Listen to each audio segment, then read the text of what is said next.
오늘 안동사랑제일교회 수요 예배를 맞이해서 먼저 예배에 설교를 하기 전에 하나님께 기도를 올리도록 하겠습니다. 기도드리겠습니다. 천주와 우주 만물을 창조하시고 역사의 처음과 끝을 주관하시는 전능하신 주 여호와 아버지 하나님, 오늘도 이렇게 부족한 종을 하나님의 거룩한 교회인 안동사랑제일교회 강단에 세우셨습니다. 하나님 아버지, 저의 입술의 말을 통하여 오직 하나님께서 우리 백성들에게 전하시고자 하는 귀한 말씀만 전하게 하여 주시옵소서. 아멘. 하나님께서 저를 통해서 이 나라의 민족, 이 백성, 대한민국에 선포하시고자 하는 하나님의 크신 뜻을 밝혀 주시옵기를 간절히 바라옵고 원합나이다. 아멘. 저희 이 설교를 통해서 믿지 아니하는 사람들이 믿게 하시고 구원의 은총을 바라는 모든 사람들에게 구원의 하나님의 크신 은총이 함께하며 잘못된 길로 들어서고 있는 많은 사람들이 자신의 잘못된 길에서 돌이켜서 여호와 하나님께서 허락하신 길로 나아옴으로 말미암아 우리 주 예수 그리스도를 구세주로 영접하는 놀라운 은총의 시간, 성령님께서 함께 하시는 그러한 시간이 될 수 있도록 이 시간 하나님께서 주관하여 주시옵기를 간절히 바라옵고 합나이다. 예배의 시종을 하나님께 다 맡겨오니 처음과 끝을 하나님께서 주관하여 주시옵소서. 모든 것을 하나님께 맡겨드리오며 이 모든 말씀 우리 주 그리스도 예수님의 거룩하신 이름 받들고 감사하며 기도드리옵나이다. 아멘.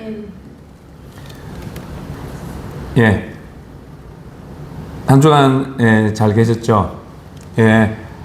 오늘 제가 설교의 제목을 정했는데요. 그 제목이 바로 부정선거를 허락하신 하나님의 뜻입니다. 이 제목을 먼저 보면 그럼 하나님께서 부정선거를 이렇게 주관하셨는지 그렇게 생각할 수가 있는데, 이 제목은 그런 뜻이 아니라 인간이 모든 것을 계획한다고 할지라도 그것을 이루시는 분은 하나님이라는 것을 전제를 깔고 제가 이 제목을 정했습니다. 부정선거를 획책하고 부정선거를 기획하고 부정선거를 실행한 자는 하나님이지만 하나님께서 그 부정선거를 허락지 않으셨으면 절대로 부정선거는 발생하지 못했을 것입니다. 단적으로 말해서 2022년 3월 9일 대통령 선거에서 여러 가지 숱한 부정선거의 의혹이 있었음에도 불구하고 윤석열 대통령이 대통령으로 당선될 수 있었던 것은 바로 하나님의 뜻이, 이 대한민국을 향한 하나님의 뜻이 있었기 때문에 윤석열 대통령이 당선될 수 있었습니다. 당시에도 부정선거를 조사하고 부정선거에 대해서 밝히고자 하는 많은 사람들이 대통령 선거에서조차 부정선거의 의혹이 있다는 것을 밝혔지만, 많이 이야기했지만 결국은 부정선거라는 것은 밝혀지지 못했고, 하지만 그 열악한 환경 속에서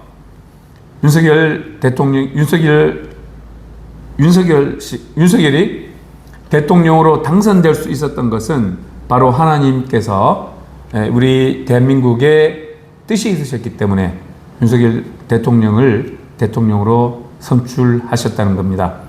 그렇듯 우리 인간이 기획하고 계획할지라도 그것을 이루시는 분은 하나님이라는 것을 우리는 반드시 믿고 우리가 그것을 시인하여야 할 것입니다.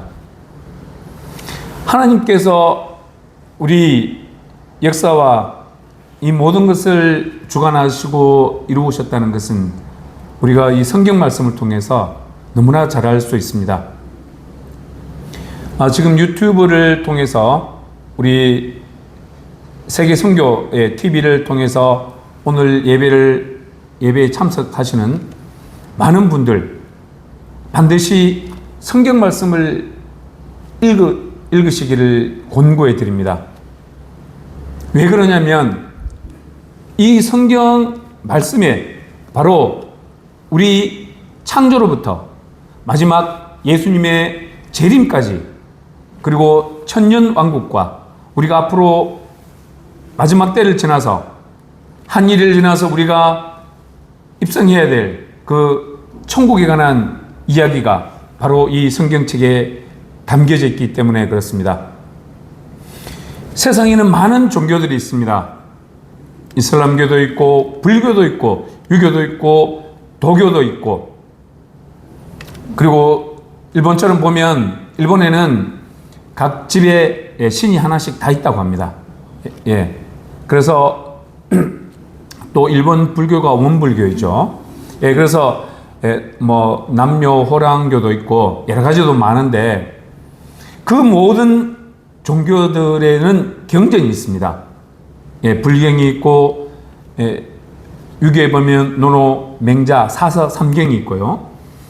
이슬람교에는 코란이 있습니다.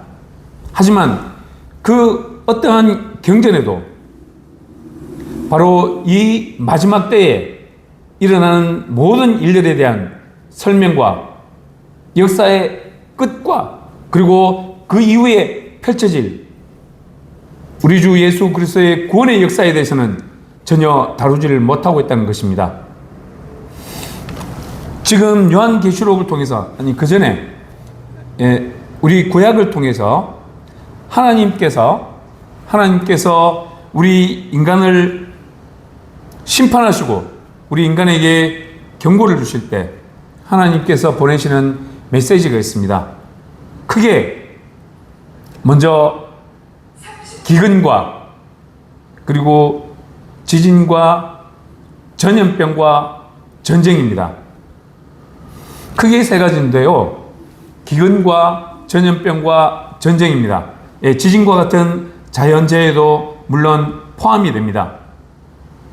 바로 마지막 때 그리고 하나님께서 심판하실 때 그러한 하나님의 그 심판의 모습이 기근과 전염병과 전쟁인데, 지금 우리가 살고 있는 이 시대를 보면 바로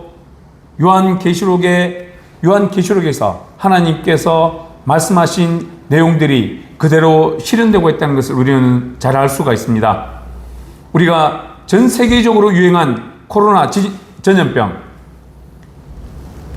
이 지구가 태동한 이래로부터, 역사가 시작된 이래로부터 전 세계적으로 유행한 전염병이 없었습니다. 하지만 지난 2020년에 발생한 우리 코로나라는 전염병은 전 세계에 동시다발적으로 발생한 전염병입니다. 이 전염병에 대한 경고를 한 경전 또한 성경책이 유일합니다. 그리고 지금 마지막 때에 기근과 전쟁이 있을 거라고 했는데 지금 기근은 현실화되고 있습니다. 브라질 같은 대두가 콩이죠. 콩과 같은 작물을 생산하는 브라질에 이상 고온으로 인해서 40도 이상의 고온으로 인해서 땅이 타들어가고 작물이 타들어가서 앞으로 얼마 있지 않으면 농산물 가격이 천정부지로 뛰는 그런 날이 곧 도래할 것입니다. 지금 전 세계의 많은 환경 운동가들이 지구 온난화라고 하면서 양극에 빙하가 녹는다 이런 이야기를 하시는데 그것은 진실과 맞지 않습니다. 지금 현재 벌어지고 있는 이 모든 것들에 대한 예언과 거기에 대한 해답은 바로 이 성경책에 다 담겨져 있는 것입니다. 그리고 그런 기근과 전쟁이 또 발생하고 있습니다. 우크라이나 전쟁이 발생했고, 우크라이나와 러시아의 전쟁, 그리고 이스라엘과 하마스 간의 전쟁,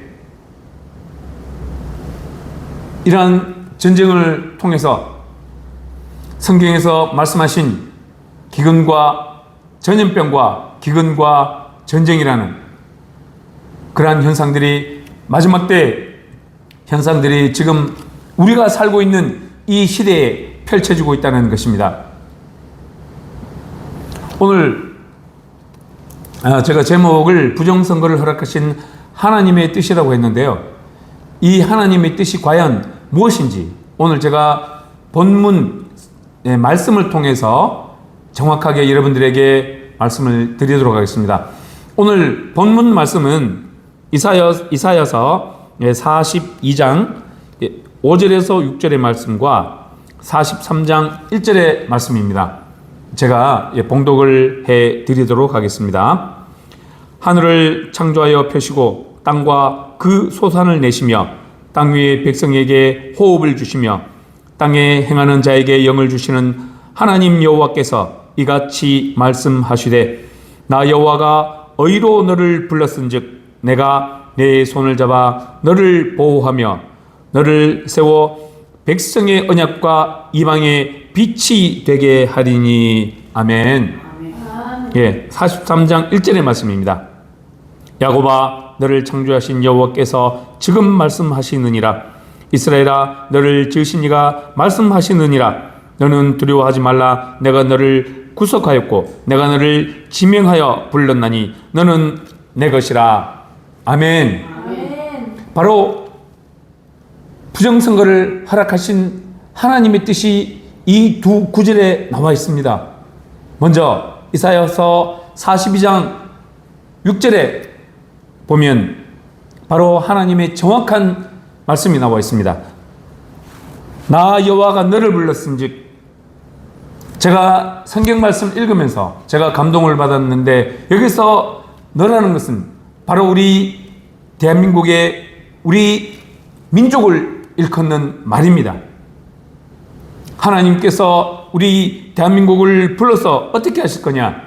바로 백성의 언약과 이방의 빛이 되게 하신다는 겁니다. 하나님께서 바로 우리 대한민국을 마지막 때 이방의 빛으로 쓰신다는 것을 반드시 믿으시기를 바랍니다. 아멘. 우리 대한민국은 마지막 때 하나님께서 바로 백성의 언약을 이루시고 이방의 빛으로 사용하시기 위해서 우리 대한민국을 세우시고 제사장 나라로서의 역할을 우리에게 부여했다는 것을 우리는 반드시 기억하여야 할 것입니다. 그리고 두 번째 뭐냐? 바로 두 번째는 이사야서 43장 1절에서 말씀하신 바와 같이 내가 대한민국을 지명하여 불렀나니 대한민국 너는 내 것이라. 하나님께서 우리 민족 우리 백성을 내 것이라고 선포하셨습니다. 바로 여기에서 하나님께서 부정선거를 허락하신 뜻이 있다는 것입니다. 바로 무엇이냐? 이 부정선거를 통해서 하나님께서 이 땅에 모든 불의와 부정과 악을 제하시고 바로 이방의 빛으로 사용하실 우리 대한민국을 하나님께서 정결케 하신다는 그러한 하나님의 뜻이 있었다는 것입니다. 악인에 대한 하나님의 경고를 우리가 볼 수가 있는데요. 좀 길지만 제가 악인에 대한 하나님의 경고를 제가 여러분들에게 말씀드리겠습니다. 시편 37편입니다. 제가 다 읽게 되면 많기 때문에 제가 요약해서 하나님께서 악인들에게 어떻게 말씀하고 계시는지 분명히 들으셔야 할 것입니다. 시편 37편, 제가 악인들에 관한 내용만 제가 읽어 봉독해 드리겠습니다. 악을 행하는 자들 때문에 불평하지 말며 불의를 행하는 자들을 시기하지 말지어다. 그들은 풀과 같이 속히 배임을 당할 것이며 푸른 채소같이 쇠잔할 것임이로다. 진실로 악을 행하는 자들은 끊어질 것이나 여호와를 소망하는 자들은 땅을 차지하리로다. 잠시 후에는 악인이 없어지리니 네가 그곳을 자세히 살필지라도 없으리로다. 악인이 의인 치기를 꾀하고 그를 향하여 그의 일을 가는도다. 그러나 주께서 그를 비웃으시리니 그의 날이 다가옴을 보심이로다. 악인이 칼을 빼고 활을 당겨 가난하고 궁핍한 자를 엎드러뜨리며 행위가 정직한 자를 죽이고자 하나 그들의 칼은 오히려 그들의 양심을 찌르고 그들의 활은 부러지리로다. 악인의 팔은 부러지나 의인은 여호와께서 붙드시느니라. 악인들은 멸망하고 여호와의 원수들은 어린 양의 기름같이 타서 연기가 되어 없어지리로다. 내가 악인의 큰 세력을 본즉 그 본래의 땅에 서 있는 나무 잎이 무성함과 같으나 내가 지나갈 때에 그는 없어졌나니 내가 찾아도 발견하지 못하였도다. 범죄자들은 함께 멸망하리니 악인의 미련은 끊어질 것이다. 하나님께서 분명히 시편 37편을 통해서 악인에 대해서 경고하고 계십니다.